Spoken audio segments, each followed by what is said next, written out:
this week, like I said, I'm going to move on. We're going to be talking about the Age of Discovery, which it's got all kinds of names, and it's called, some people call it the history of European world exploration. It's called that. Some people call it the Age of Discovery. Some people also call it the Age of Discoveries, which go on for multiple centuries, starting like around the 15th century and going up to about the 18th century. So it's kind of like roughly about 3 or 4 centuries that the Europeans begin to explore, colonize different parts, of course, of the world. Now, I'm going to first get into and talk about the Age of Discovery. You can see here that it involved different Western countries in Europe. Spain was involved, Portugal. Those two were really the first two. They were the ones that were really involved in it. France and England also got involved as well, along with the Dutch. People forget about the Dutch, but the Dutch did a lot of like explorations, colonization, not just, maybe in the Americas, but most of their explorations and colonization was in Africa, in part of the East, and close to like the Pacific and all that. So the peak of it, like I said, 1400s is about when it starts, and of course it goes up to the 1700s. Now, there were a lot of different major reasons for why the Europeans were involved in exploration. We've kind of got a list I'll get into of different things. When you look at this kind of world map here, you can see how a lot of the European powers began to explore different parts of the world. So pretty much into the Americas, into Africa. You can see into also parts of Asia like India, eventually to China, Japan. You can see also close to Indonesia, Philippines, and then eventually by the 18th century, of course, like the British get into like Australia, New Zealand, etc. Now, of course, there's a lot of different factors which, influenced exploration. We can go back a long way, take a look at that. But you have the Crusades. The Crusades were a series of holy wars where between the 11th and the 13th centuries, mostly the Catholic European powers tried to take over the Middle East from Islam. And what happened was they came into contact with East Asian trades, like trade goods, spices coming from the East, silk, gunpowder, things like that, which were vital. And so all of that basically influenced exploration later. I think they consider that to be one of the first things that really had an impact on exploration was the Crusades right there. Because I think pepper, like black pepper, I know especially, it's one of the major, trade goods that they wanted the most. Other things like tea, paint, and other things like that came west eventually over time. I'll get to that other ideas later too. Also, the Renaissance, which was this period in Europe where Europe came out of the Dark Ages, starting in Italy, then spread to the rest of Europe. And it was this kind of a revival of Greco-Roman culture. They think it eventually led to modern times. I think Europe became more secular. And so people began to emphasize more individual achievement. However, it did lead to like new ideas spreading, new kinds of technological innovations were big. And you see one of the biggest things that happened between that period, 13th, 16th centuries, of course, was the development of the printing press, especially the so-called movable type printing press developed by Gutenberg the mid-1400s. And so that helped to spread a lot of the ideas of the Renaissance, just like it spread a lot of the ideas of the Reformation and all that. And so books were printable, more easier to get, and that ended up influencing a lot of explorers. Like I think Columbus was influenced by it, I know, and all that. Then, of course, new types of sailing vessels had a lot to do with that, which one of the most famous was first developed by the Portuguese a lot, which was the so-called caravel, especially about the 1400s. The caravel was a type of merchant ship primarily that was used throughout Europe, and they used it to sail across the Atlantic and even around the world. And they used what they call Latin rig sails or a Latin sail to be able to sail against the wind. And I think I've got images showing you caravels, what they look like. Here's a caravel, which they think the caravel originated from influences that went back to likely the Arabs and maybe even to the Greco-Roman times. And it's a type of ship that, of course, used a rudder, as you can see, and it used like this triangular sail that you see that's on the back of it. It enabled the ship to sail against the wind, which to attack against the wind, you had to zigzag your ship, as you can see in that picture on the left. And so, yeah, it took them a long time to sail distances because of the fact that you had to go into the wind. And if you're going downwind, it's not that, difficult. But the average caravel, I think the earlier ones were about 50, 60 tons, with the average length being about 40 to 60 feet. Average crew is about 20 to 30 men. And so, like early caravels like the Nina, the Pinta, you may have heard of, like Columbus had. Later type of ships they had with the so-called carrack or the nao. There was another type of ship that was similar to a little larger caravel, which was a little bigger, 100 tons, with the crew of maybe close to about 50 or more. But these are the kind of ships that they used pretty much in the open sea. And that's before you get into like the galleon ships that come later, those large ships, multi-deck ships that have more square rig sails, especially in the age of sail, which was big, starting really in the 16th century. So there's some replicas of the Nina and the Pinta, of course, which were later used by Columbus. They also talk about the travels of Marco Polo. Marco Polo, you've probably heard about him. He was this Venetian merchant and explorer that explored Asia. He went to travel to China at one point, was even a minister under the court of Emperor Kublai Khan. And his travels were later written down in a book, I think when he was in prison by a fellow inmate. And it influenced a lot of people to want to explore Asia, the East. And they think that book even influenced Christopher Columbus and all that. But they think that was important, Marco Polo, because it helped to open up trade between Asia and Europe, especially Italy. And so for a while, the Italians dominated a lot of the Asian trade between East and West that went through like Constantinople as it went towards Italy. So cities like Venice, Genoa, Florence, and other cities were big, of course, in the Asian trade and all that. They also have, I won't easily mention about Claudius Ptolemy. He was also an influence on later exploration as well. Ptolemy was this geographer, astronomer, mostly a scientist, who in the 2nd century in what is Egypt, he published this work that's called Geography. And it had basically one of the first world maps ever published. And so a lot of his geographical ideas were an influence on other people later. So he talks about this great ocean that's to the east.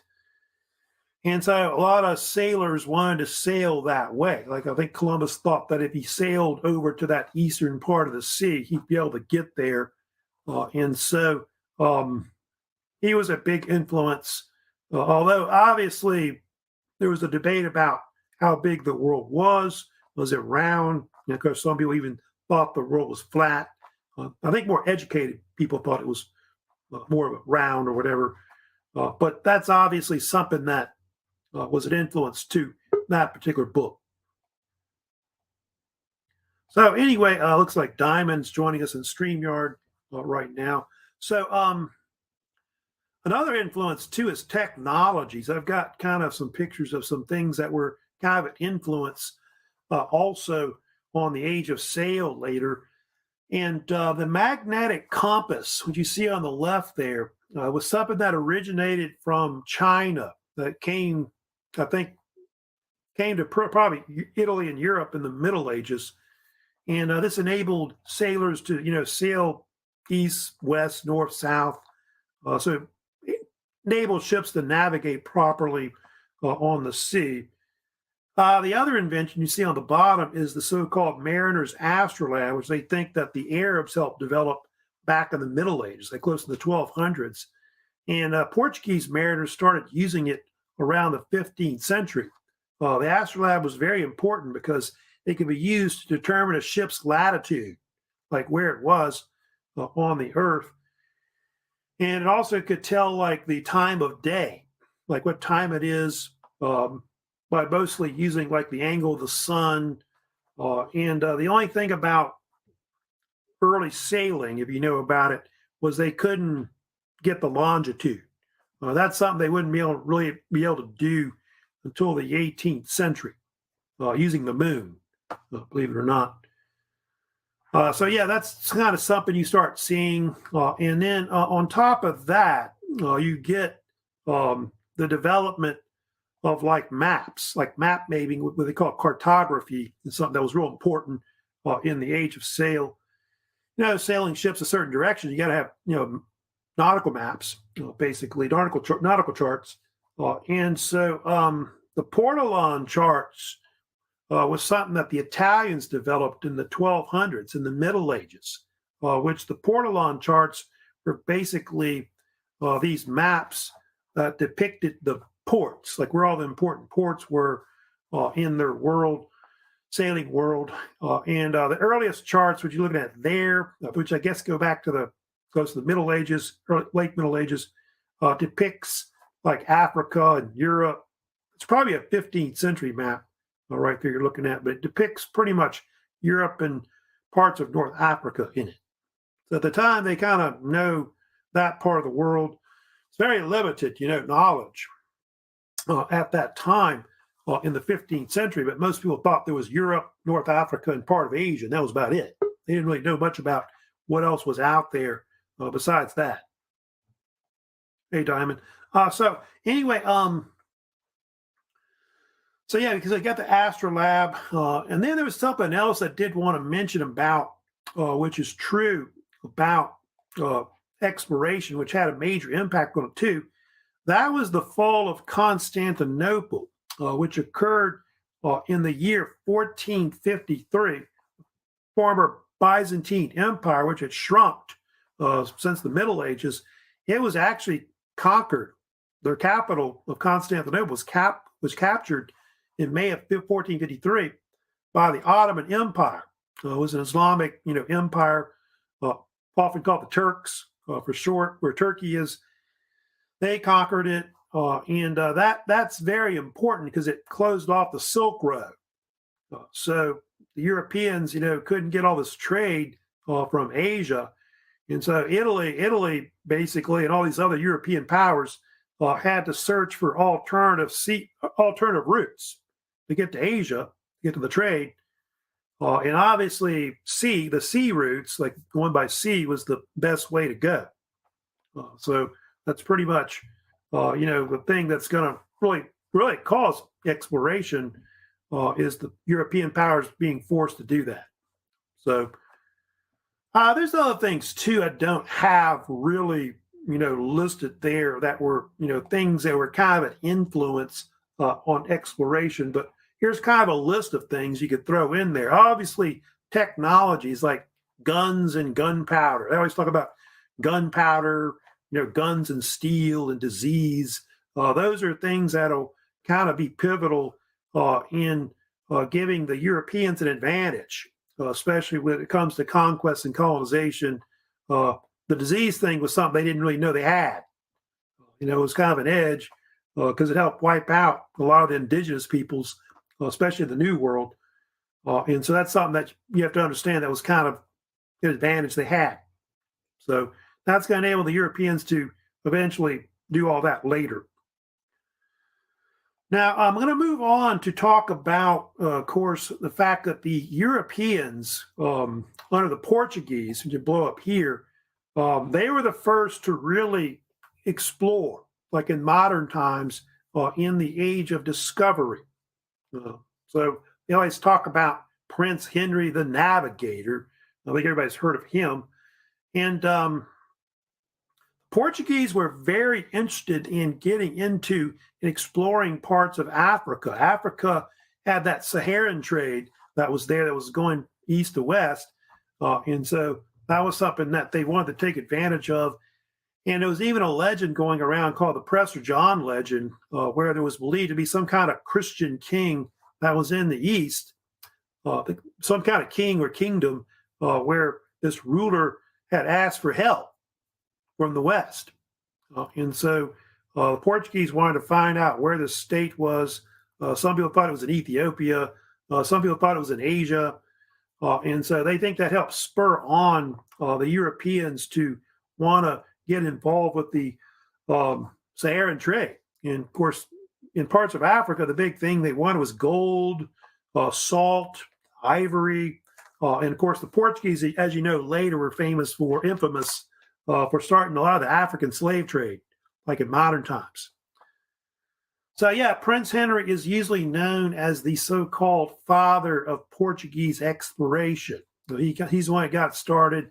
Some people claim that he's also the father of world exploration because they think after him, pretty much exploration began.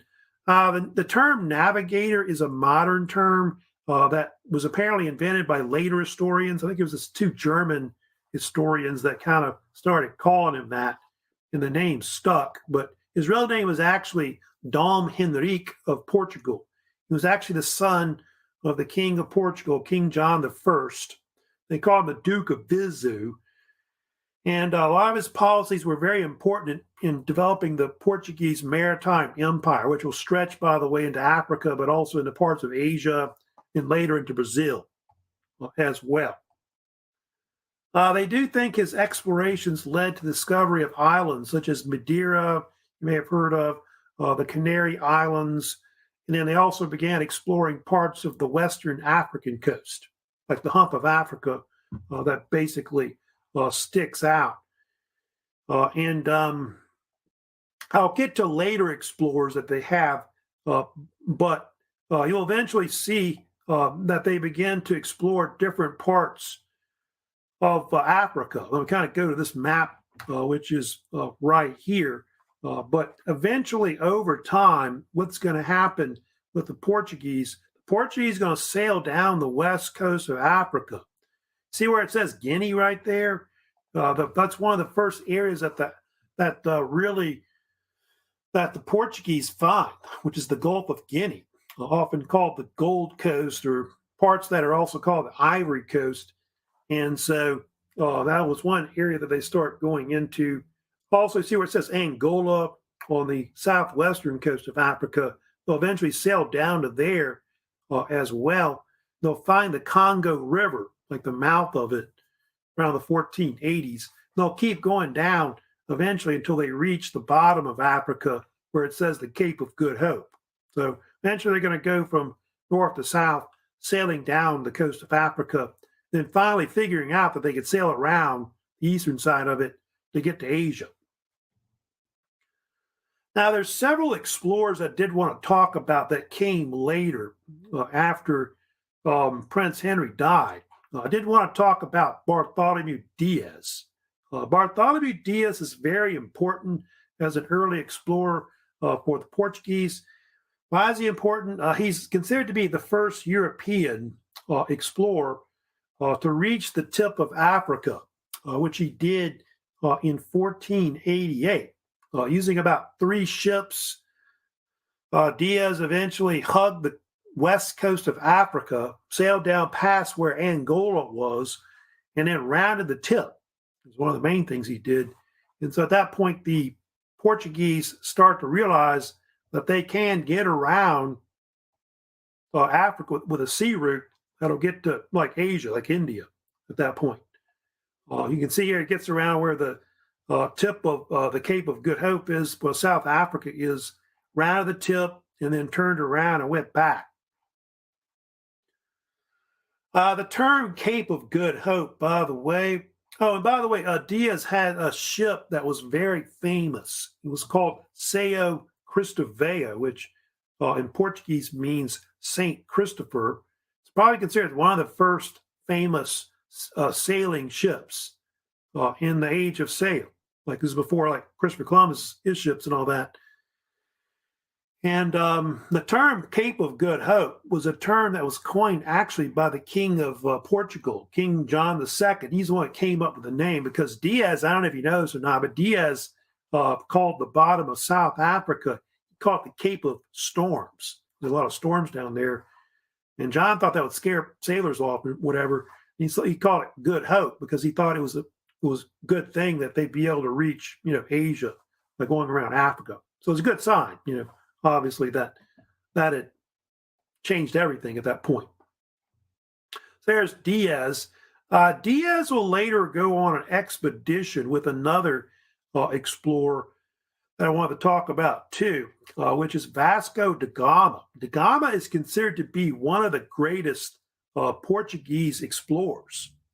And da Gama is important because he was the first European to sail to India by sailing around Africa, the tip of Africa, which he did between 1497 to 1498. So he reached India in Calicut, 1498. Took him about almost a year. And he would go on to be, by the way, Portugal's greatest explorer. I think they talk about him and maybe Ferdinand Magellan as being pretty good explorer, but he was actually involved in 3 expeditions that sailed around Africa to India at one point. He was later made the first Portuguese viceroy that controlled part of southern India. So he's pretty important to Gama. And you can see the route he took too. So he obviously went down to the tip of Africa and then sailed up the east coast past Mozambique and Madagascar and Somalia, and then sailing through the Indian Ocean, reaching India. This is very important, by the way, because the Portuguese from there were able to build a vast maritime empire afterwards. So from there, from India, they then sailed eastward close to Indonesia, and they took over where Malacca is, the Malacca Strait, where, close to where Singapore is now today. The Strait of Malacca was very important because it controlled a lot of the trade there, going from like China to India. Later, the Dutch will take it over, if you know about that, the next century, I think in the 17th century. Also, the Portuguese got into China, and they also got into Japan. This is like about the 1510s. So their empire will stretch all the way to the east. And then also, you read about this other explorer, Pedro Alvarez Cabral. He's well known too. He expanded the Portuguese empire even more.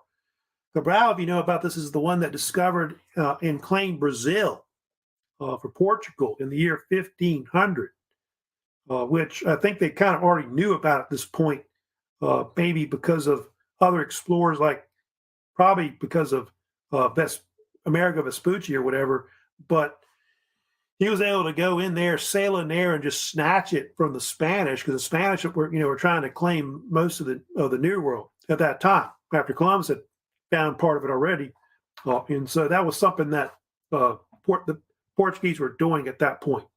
So that's why if you go to Brazil today, most people speak predominantly Portuguese. Now I'm gonna move on next. We're gonna of course talk about this other explorer that we have that comes in, which is Christopher Columbus. So he's of course one of the most influential explorers that you have that really affects the New World later. And Columbus, a little background about him. You see him in that picture right there. Columbus, of course, was of Italian origins. So he was Italian. If you know about, he was originally from born in the city of Genoa, 1451, in Italy, and died 1506, you can see. And of course, he's very famous for his discoveries of the Americas in modern times, sailing with, of course, the what's later Spain. At the time, I think Castile is the actual state that actually finances actual voyages. And Columbus is famous for he had four, he didn't just have one, he had four voyages to the New World, which the Spanish Empire helped, like I said, finance at the time. And go this map here and show you, just right here, at the time, the Spains, as they were called, I guess, was made up of multiple states, with the two main states being Castile and Aragon. Castile was the one that was more profitable as a kingdom. The other ones you see there, they were kind of added later to it, or parts of it, or Spain that are added later. To the west is Portugal, you can see right there. And anyway, the monarchs that backed them were Queen Isabella, the first of Castile, and then you had, of course, her husband, which was King Ferdinand II of Aragon. Anyway, Castile, of course, Queen Isabel was the one that pretty much backed the expeditions of Columbus. And Columbus, by the way, had gone to different nations. Like, it wasn't just that particular country that Columbus was looking for his expedition. He tried, I think, the Portuguese, the English, and the French were kind of interested also in his ideas of exploration. Columbus wanted to sail westward. That was one of the things he wanted to do that was kind of unique, to sail to Asia, to the Indies. And of course, a lot of people thought he was crazy, I think, originally, some of his ideas. And anyway, you go to this picture here showing the different ships he was given. Like, his first voyage of Columbus is really the most famous. He was given three ships, the Nina, the Pinta, and the Santa Maria. The first two, by the way, were caravels. Third ship, the Santa Maria, was what they call a carrack, or some we call it Neo as well, which is a larger ship. That was the flagship of Columbus on the first voyage. Had about a crew of 90-something men that were involved, and boys as well. See, the Santa Maria was about 100 feet long, and the Nina and the Pintas were a little shorter overall. Columbus, by the way, called the Santa Maria, he called it the La Capitana, which meant the captain's ship. And the ship would set sail in early August of 1492. You can see from the southern port of Spain called Palos. So now I think I got a kind of a map showing you the actual, of course, there's the replicas. There's been several replicas that have been made of the Nina and the Pinta right there. So those are the kind of ships they actually used to sail across the Atlantic at that time.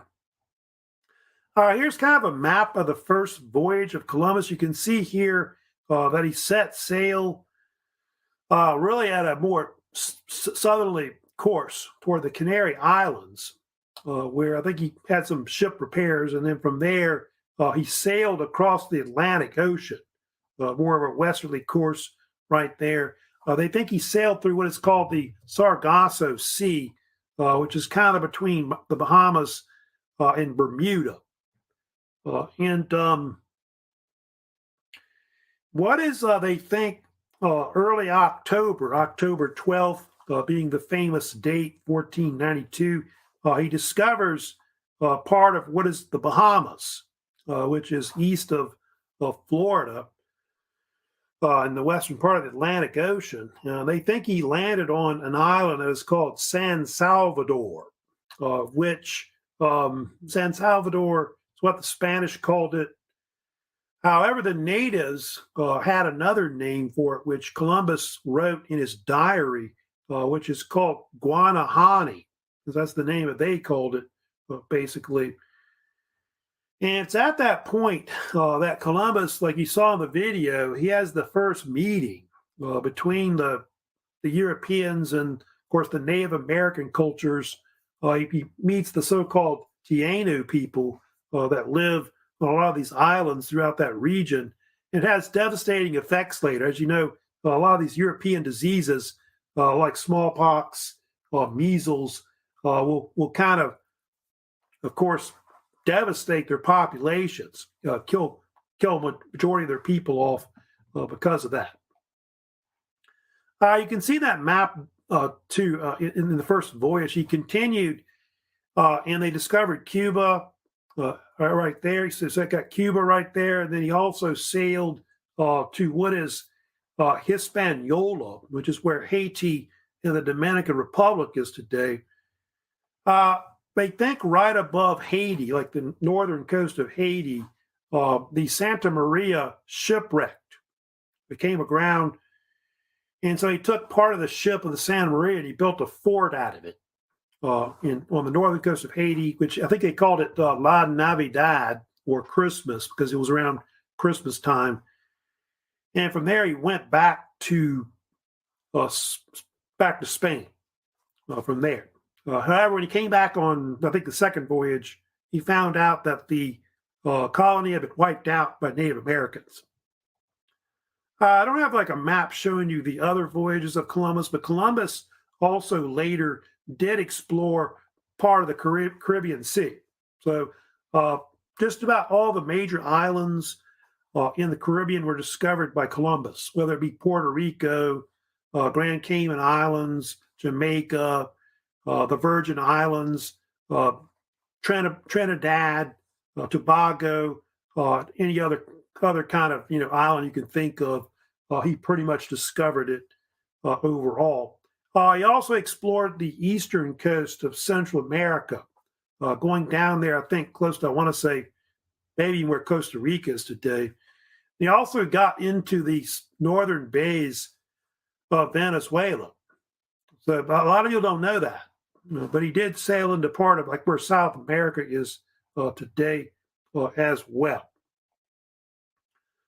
I can't see it on that map, but he did have he had a brother that's famous named Bartholomew Columbus, and on later voyages in 1498, he became famous for founding Santo Domingo, which you ever heard of that?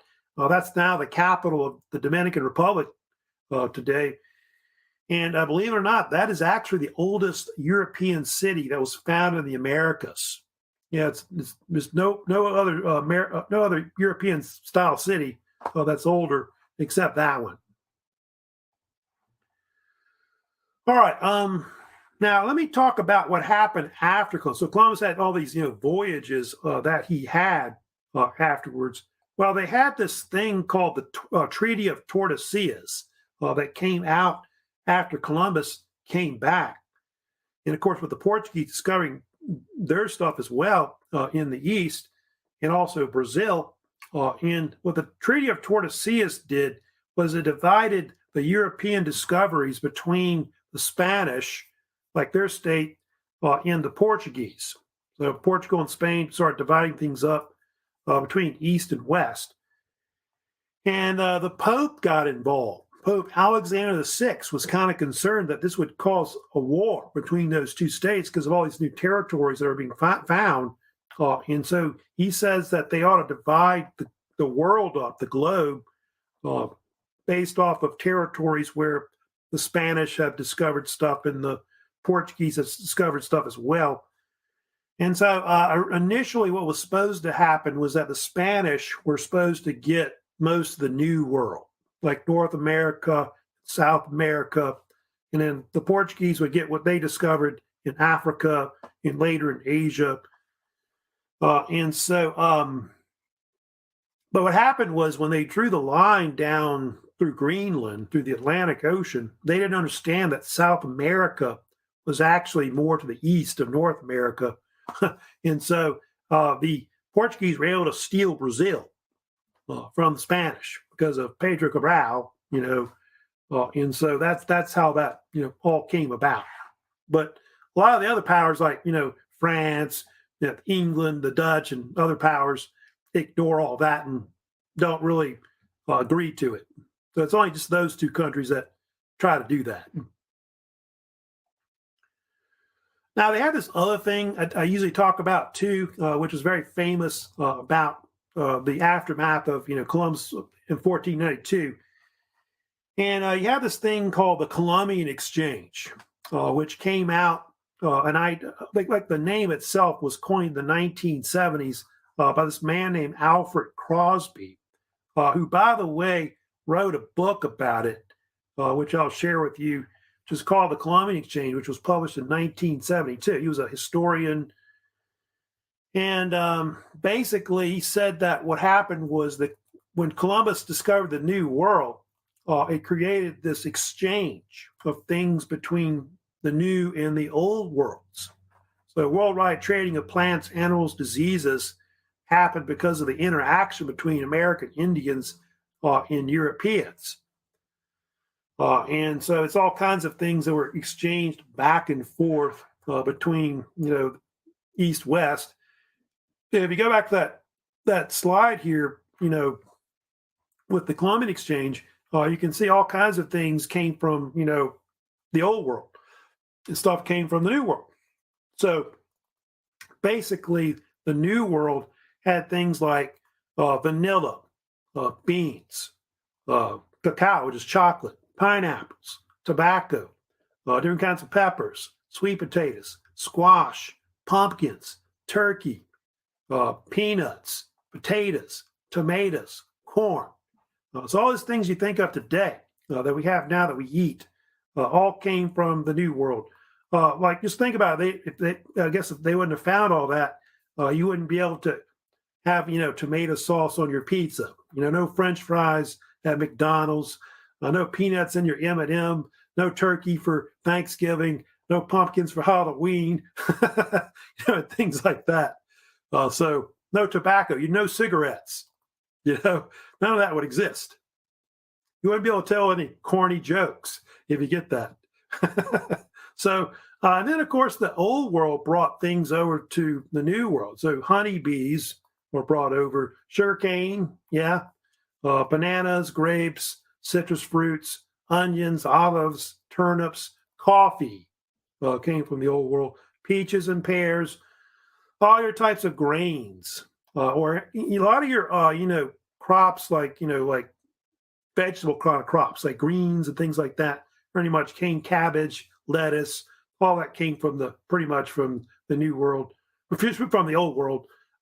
Livestock, especially, of course, cattle, sheep, pigs, horses, all that came from the Old World to the New World.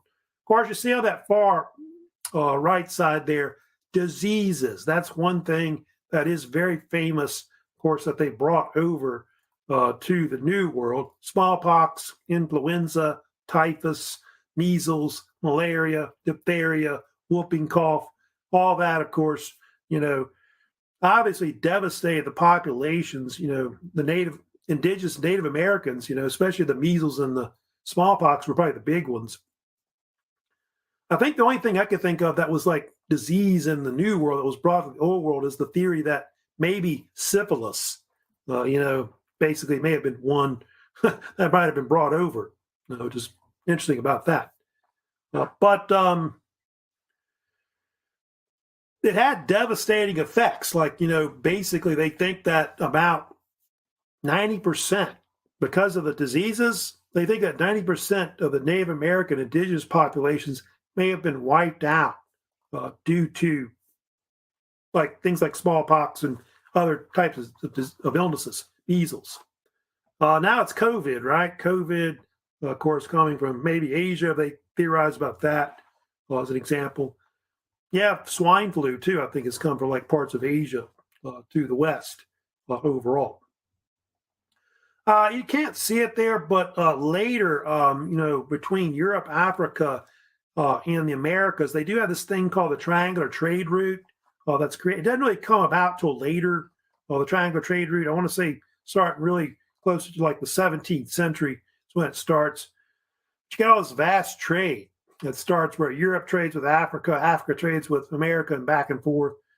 And it does spawn a lot of the African slave trade. That's something that's kind of notorious about it, as you know. People like the Portuguese and others started to get slaves in Africa and bring them to the Americas. Of course, you have the famous Middle Passage between Africa to the Americas, where something like 12 to 13 million slaves were transported in ships across the Atlantic. And they think maybe close to about 2 to 3 million Africans died. So I think most of them ended up in like the Caribbean and South America, et cetera. But that's part of why they did that, I'll get to later, is because of the fact that Indian slavery didn't work out. Well, the Indians died, and so they replaced them with Africans. That's what happened. Now, I'm going to, of course, move on to talk about also another thing that's kind of famous that occurs, I guess, in the aftermath of Columbus. So as you know, the Americas don't really get named after Columbus. They get named after this man you see here named Amerigo Vespucci. Vespucci was an Italian explorer who sailed for the Spanish and the Portuguese. If you go to this map here, you can see that he was involved in at least two main expeditions. First one for the Spanish, 1499 to about 1500, where he explored like the Caribbean and part of South America, like the northern coast of it. Then on a second voyage, he sailed for Portugal, and he sailed down to where South America is, like close to where Argentina is. And they think he's the one that found the Platte River down there, Rio de la Plata, the famous river down there close to Buenos Aires.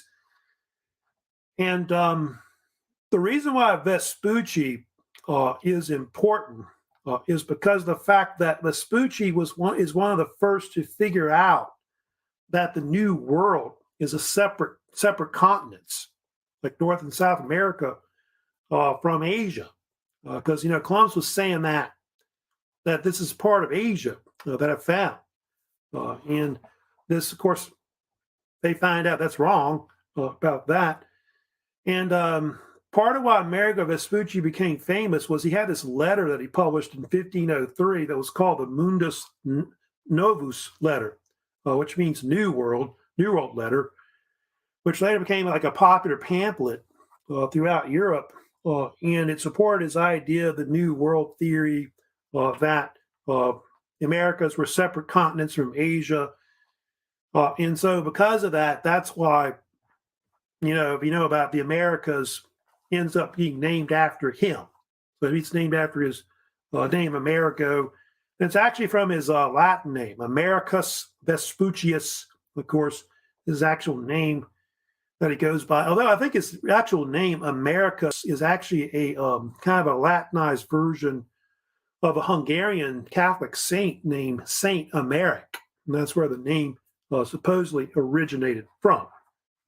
So because of Amerigo Vespucci, over time, they start using the word America, the word New World being used a lot as well in the West. And so eventually, about the 16th century, you start seeing world maps like this one, which is the so-called, it's usually called the Theatrum Orbis Terrarum. That was considered one of the first major world maps to really come out, which was done by this Dutch cartographer named Abraham Ortelius. He created the first major world map, which depicts the whole world with all the continents on it.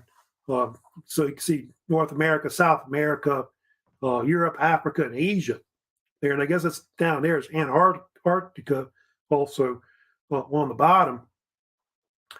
And so that's basically the map of the world that we'll kind of see. It kind of doesn't quite look like that, but over time, it's going to eventually shape into something like it is, of course, today.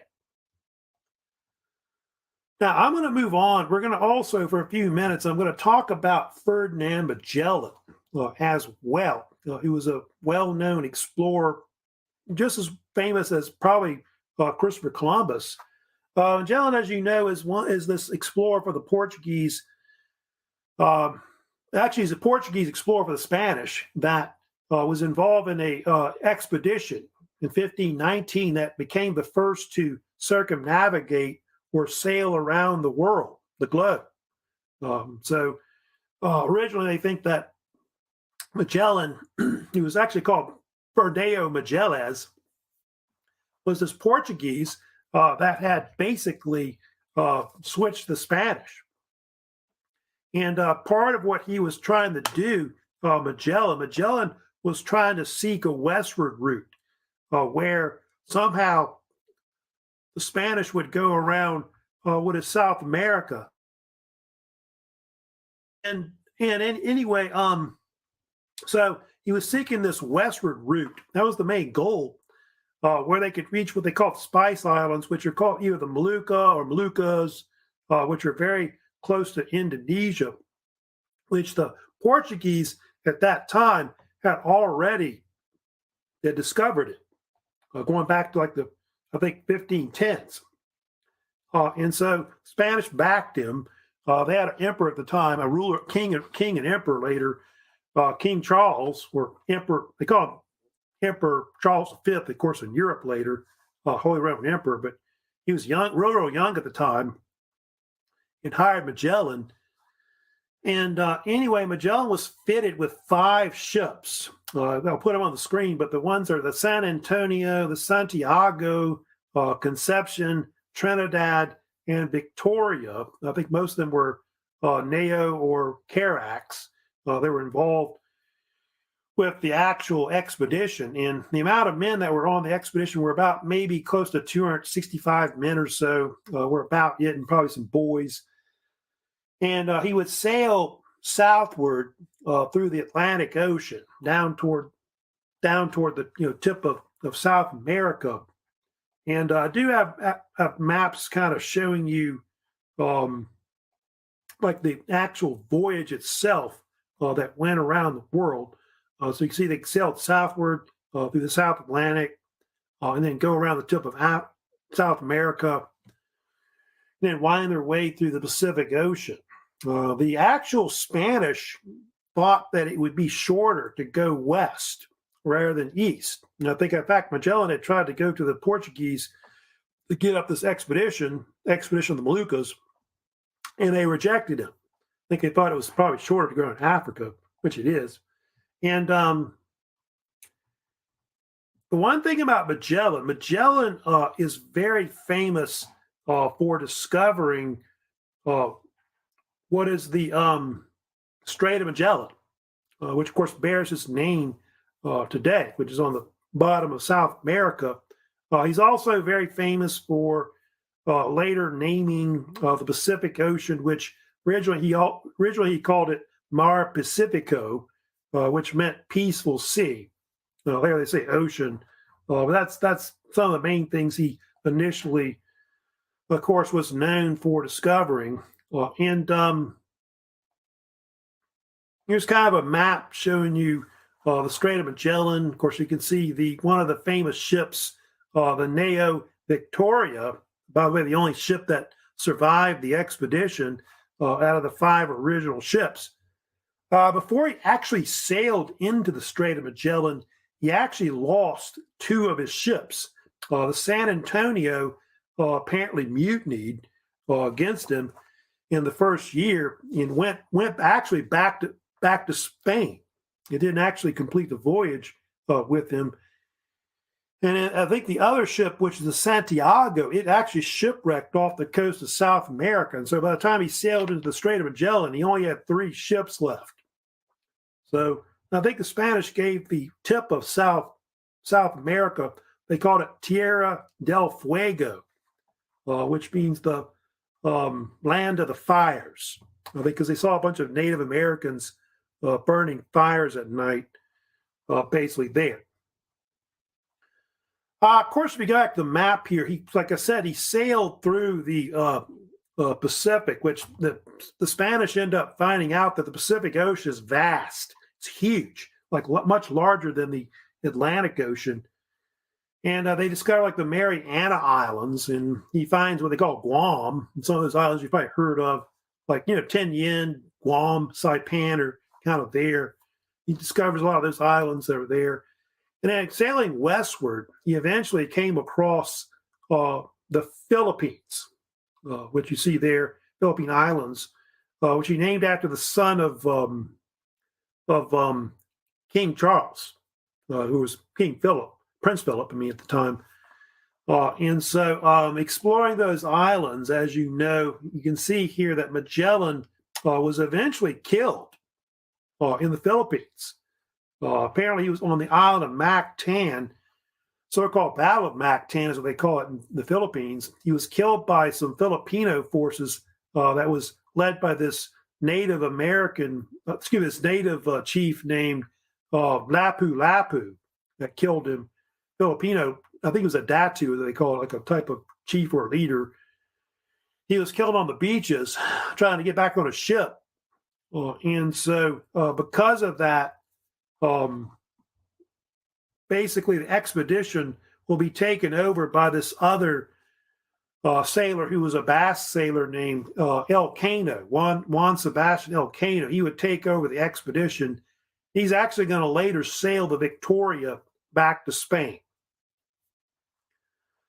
They only had 2 ships left when they eventually do reach the Moluccas.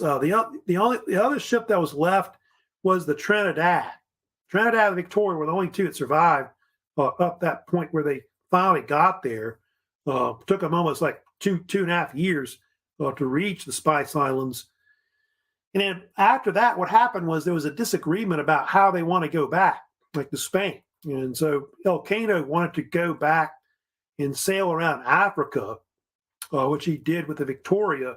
And the Trinidad tried to sail eastward back the way they came through the Pacific.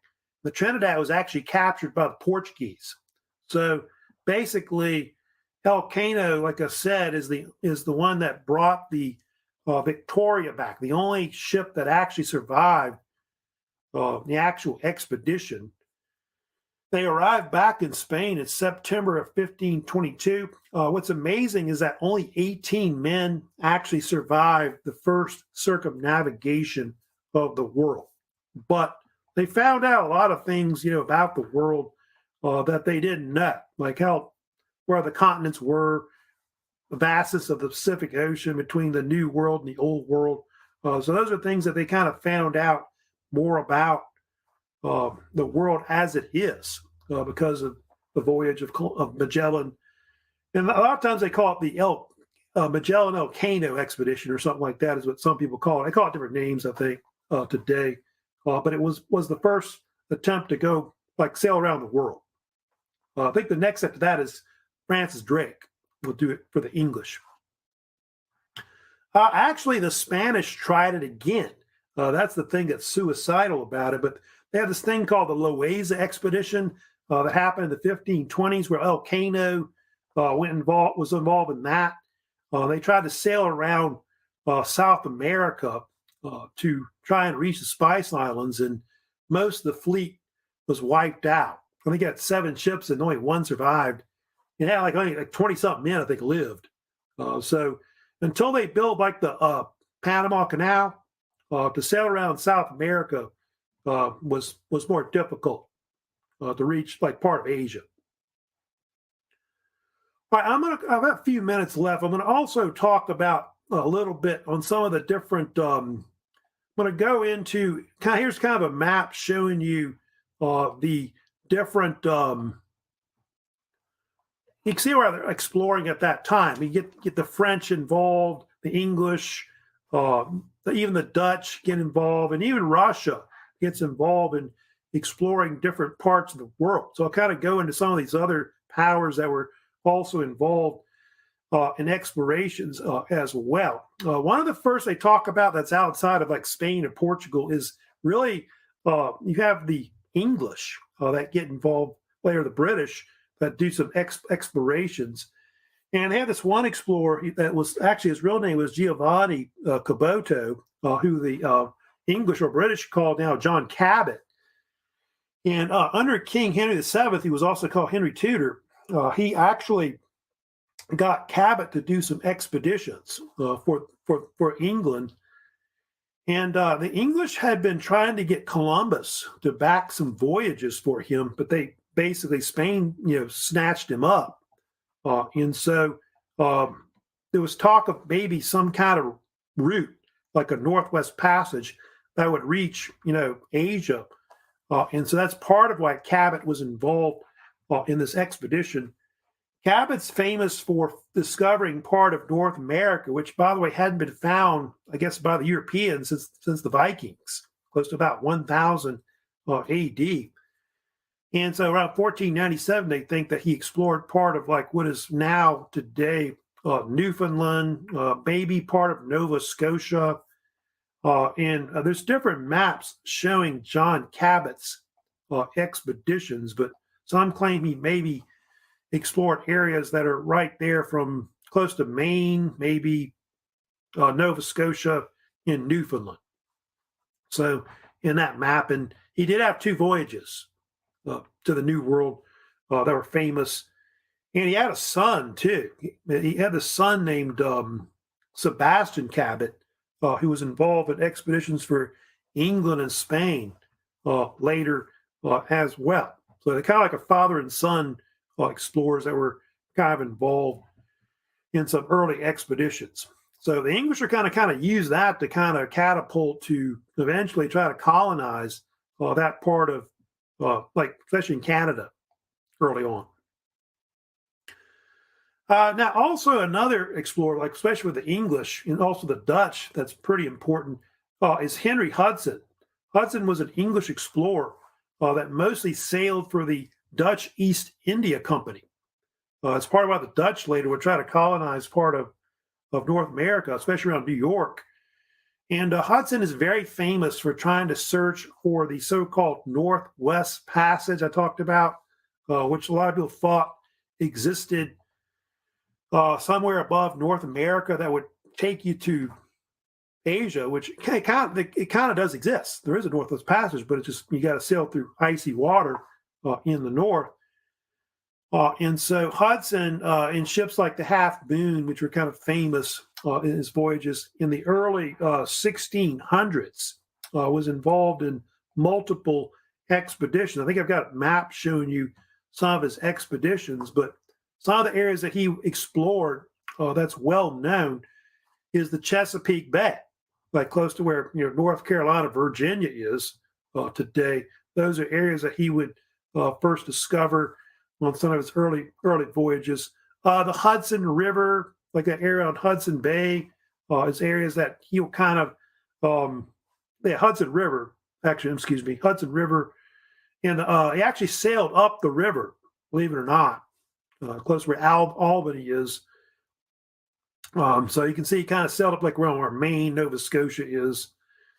And then also in a later expedition, like one of his last ones, he sailed up into Upper Canada as well, finding the so-called Hudson Strait, which is up there in the northern part of Upper Canada, and sailing into Hudson Bay, which now bears his name.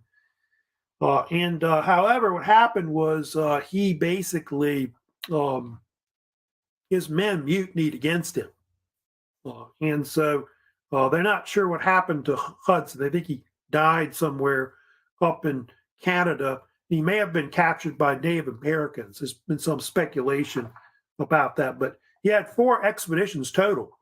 I think at one point, Hudson. Those are the main areas that he mostly explored. That's famous.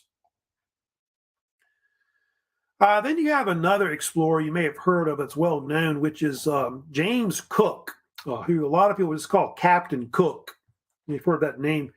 And Captain Cook was a British explorer. He was also a great cartographer, mapping parts of like Canada, mapping parts of like the Pacific Ocean, Australia, New Zealand, etc.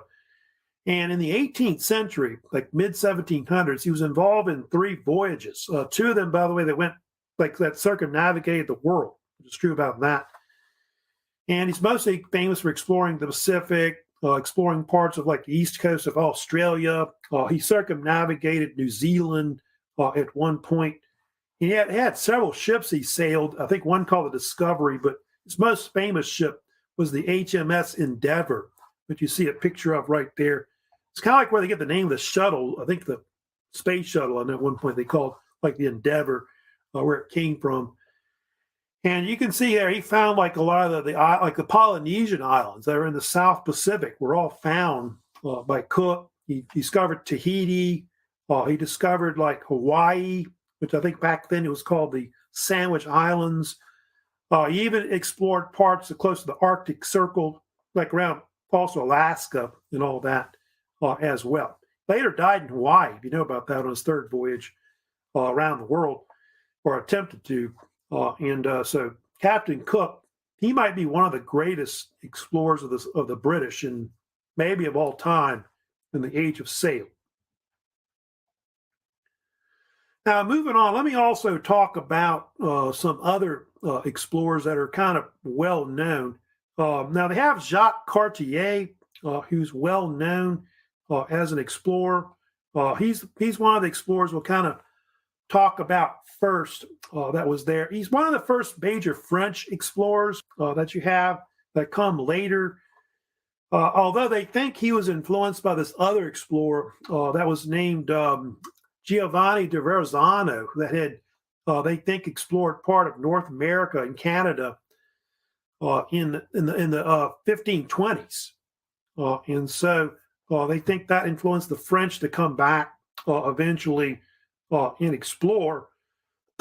And Cartier is important because he's really the first French explorer to really get into Canada, like go into the interior and explore it, predominantly in the 1630s and 40s.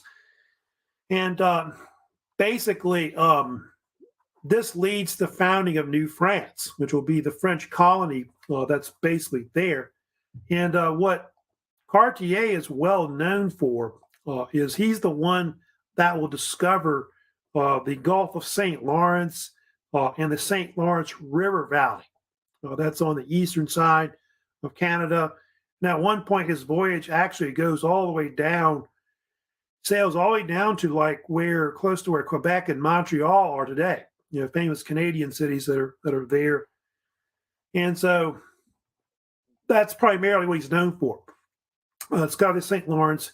He did try to colonize Canada, which, like I said, the French call it New France, but it actually failed, the actual colony. And he is the one that coined the term Canada, which he called it the country of Canadas, named after some Native American villages that were nearby from the Indian word Kanata, which means either village or settlement. But it's not till the British that they really use that name, quite extensively, because the French, like I said, preferred it to be called New France.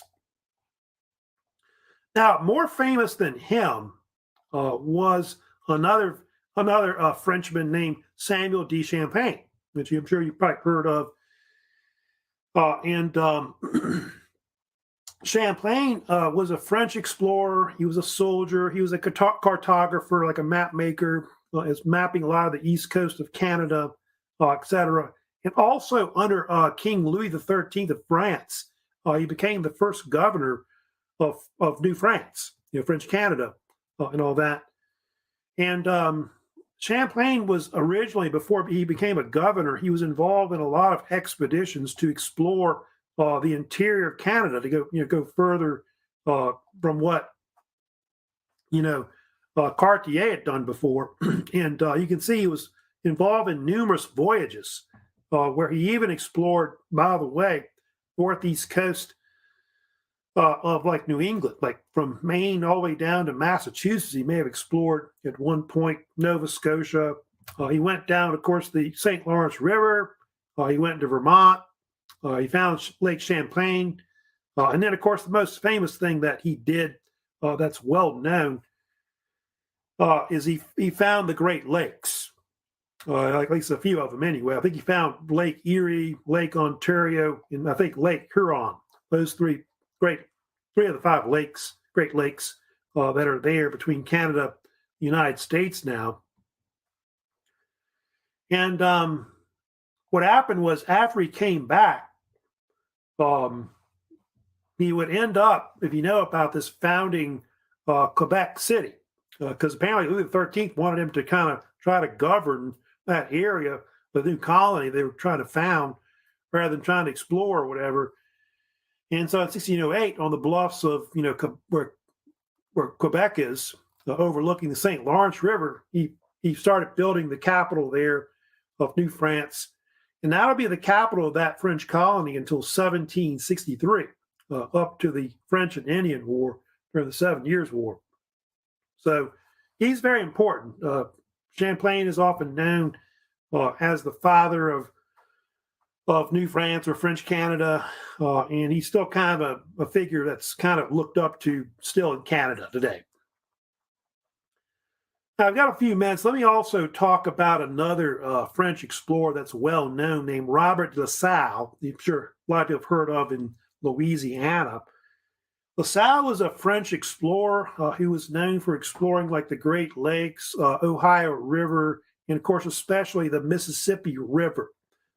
He had been heavily influenced by these two explorers named Joliet and Marquette, who had explored the upper part of the Mississippi River in the 1670s, down to about where the Arkansas River is. And so he wanted to find out where the source of the Mississippi River went. And so if you know about this, La Salle used like Indian-style canoes to eventually use the Illinois River, I believe it was, to get into the Ohio River Valley, which he was one of the first Europeans to explore. And he went down there trying to build like forts for the French there, and also along what is like the Great Lakes of Lake Huron, Lake Michigan. He was involved in building a lot of forts there. And the most famous thing that he did was in 1682, he was able to get an expedition that could sail down to the bottom of the Mississippi River, because nobody had ever done that before. And so in April of 1682, he was able to reach the mouth of the Mississippi River, where the Gulf of Mexico is. And so from there, he actually claimed all the land of the basin of the Mississippi River, like where it drained from and into the Gulf of Mexico. And that became known as La Louisiane, or as they say now, Louisiana today. That La Louisiane was the actual original name. It was named after King Louis XIV. It actually meant the land of Louis. That's what it means. Anyway, the French will later come back and try to colonize it, as you know, within the next decade or two. And so that'll be actually the southern part of New France. It's actually the bottom of it. And so France for a while is going to control a lot of land that goes from like Canada all the way down to the Mississippi River at one point. La Salle had this other expedition, which is famous. It was called the Texas Expedition, where he tried to find the Mississippi River from the Gulf of Mexico, and it failed. He ended up stranded in Texas, and his own men eventually mutinied against him, and they killed him. I think he was trying to colonize Louisiana early on, but it failed. One more explorer I'll talk about before we go today that I did want to mention about, which is well known. There's a man named Vitus Bering, you may have heard of. And Vitus Bering was this Danish explorer that was hired by the Russians under Empress Elizabeth. And they were trying to figure out what was east of Siberia, because at that time the Russians were trying to colonize it. And so the Russians called him, I think, Ivan Ivanovich was his nickname. And so he went on two expeditions to sail into like the Bering Strait and Bering Sea. And if you go to this map, which is right here, you can see it's two expeditions. You had one expedition, first one 1728 to 1730, where you can see he sailed into the Bering Sea and also discovered the Bering Strait. And then on the second expedition, 1733 to 41, He also explored Alaska, like the Gulf of Alaska. He sailed into the Aleutian Islands. So those are things that he kind of found there, and he ends up dying on Bering Island, which you can see there in that map. They do think he did. Some has been found the Yukon River, which empties out on the Alaskan coast there, and so that's going to be important later. The Russians will use this to try and colonize Alaska, which they will be successful with it, mostly for like the fur trade there. And the Russians will control Alaska until 1867, until they sell it to the United States under President Andrew Johnson. So that's kind of like just like the preview of what happens with the age of discovery, like with the background of it, and that's going to lead into like the colonization of, like you can see the Europeans are going to come back, they're going to begin conquering it and colonizing it, and that's something later in the week I'll kind of go further into. We'll talk about, of course, the conquistadors that come in. These are Spanish soldiers and conquerors that are mostly mercenaries. And they'll eventually start coming in like the Spanish. They'll start trying to colonize part of Latin America and all that. So that's going to go into that next.